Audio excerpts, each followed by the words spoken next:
look, it's not like people who are Muslim who do wacky things have a monopoly on it. We have hypocrites across faiths, Jewish, Christian, who say they're out for God and they end up doing. You know what? Nice Yeah.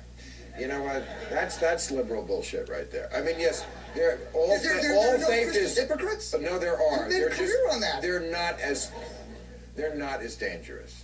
I mean, there's only one faith, for example, that kills you or wants to kill you if you draw a bad cartoon of the prophet. There's only one faith that kills you or wants to kill you if you renounce the faith. An ex-Muslim is a very dangerous thing. Talk to Salman Rushdie after the show about Christian versus Islam. So, I'm just saying, let's keep it real. Well, I guess I have a girl for you, Pam Geller, you could maybe meet. No, I really disagree. I don't know what that means. She's an Islamophobe. But I'm not an Islamophobe. That's wrong. I am a truth lover. All religions are not alike. As many people have pointed out, the Book of Mormon, did you see the show? No, it's hard to get tickets. Okay. Can you imagine if they did the Book of Islam? Could they do that? There's only one religion that threatens violence and carries it out for things like that. Could they do the Book of Islam on Broadway? Possibly so, but possibly so. I like Bill Maher, and I think he's one of the smartest, if not the smartest guy on TV. But where is he right and where is he wrong in this clip? Because I think it's more nuanced than he's making it seem. So if you want to say Islam is a younger religion than Christianity, and Christians have already gone through their incredibly violent phase with the Inquisition and their Crusades, then I think that's a fair point. And Muslims are more or less in that phase now. I definitely think that's a fair point.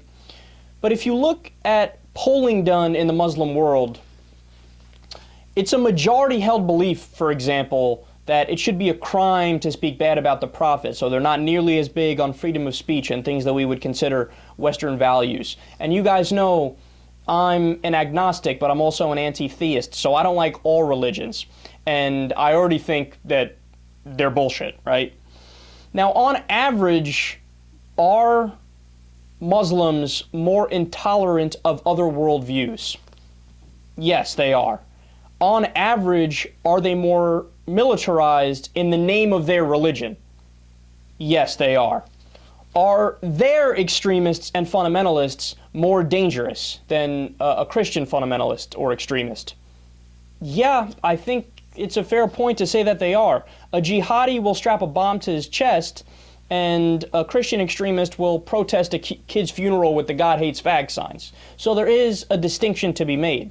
But what is Bill Maher missing that he glosses over and I think belittles to a certain extent?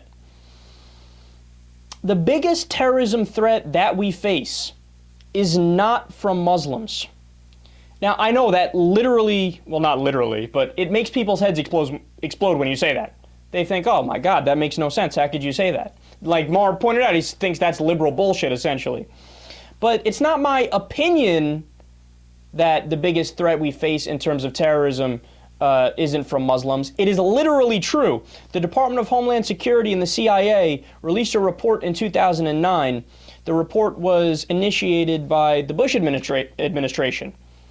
So you're telling me that report is going to have a bias against right-wingers? It was initiated by the Bush administration, and the report said they tracked every single terrorist attack in the U.S. going back decades, and they found, quote, lone wolves and small terrorist cells embracing violent right-wing extremist ideology are the most dangerous domestic terrorism threat in the United States. In fact, I'll give you more specific numbers. We covered this the other day on the show, too. 56% of domestic terrorist attacks and plots in the U.S. since 1995 have been perpetrated by right-wing extremists, as compared to 30% by what's called eco-terrorists, which is left-wing terrorism, and 12% by Islamic extremists, and less than 10% by anarchists. So you have to realize, as a raw number, there are more abortion clinic bombings, attacking of federal buildings, arson, lynching of census workers. You remember that in the news from a few years ago. Homegrown plots that attack civilians, white supremacist groups. I mean, the list goes on and on and on. So you have to keep things in perspective, and you have to realize perception is not reality. And the fact of the matter is that right-wing terrorism is a bigger problem, according to the CIA and according to the Department of Homeland Security. But also, even left-wing terrorism, eco-terrorism is a bigger problem if you go by the numbers. And as a very smart person once said, numbers don't lie.